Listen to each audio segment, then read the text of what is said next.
Good morning guys, and for today's video, ang ganap natin ngayon ay isang member ng coordinator. So ayan guys, nagsisimula na yung photoshoot ni groom at bride dito sa lobby ng Liton Hotel, Naga City. At fast forward na tayo guys, ayan, hindi ko na dito sinama yung video ko guys doon sa setup ng church sa ICP sa Immaculate Conception. At pumunta na nga ako agad dito sa Primos para tingnan kung ano pa ang gagawin natin dito sa napiling reception ni client. At sa wakas nga din guys, natapos na rin yung decoration team. So ito na guys yung kinalabasan ng tunnel na sinet up nila. And sa loob guys, andun yung dance floor at stage na ginawa ng ating mga kasamang team. At ayun nga guys, na-check na natin lahat yung sounds and lights, decorations, foods, and so many more. Na-check na natin lahat yan guys. So ayan, all set na. At nag-aantay na lang tayo ng mga guests at lalong-lalo na yung ating newly couple.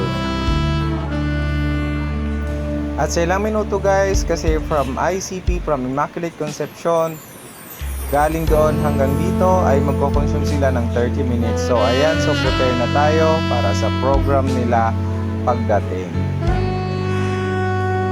Dahil wala pa sila, konting relax muna tayo guys. At ito nga pala guys yung decoration ng kanilang dance floor at makikita nyo rin na full ceiling decoration and yung stage nila okay na rin. So all set, let's go!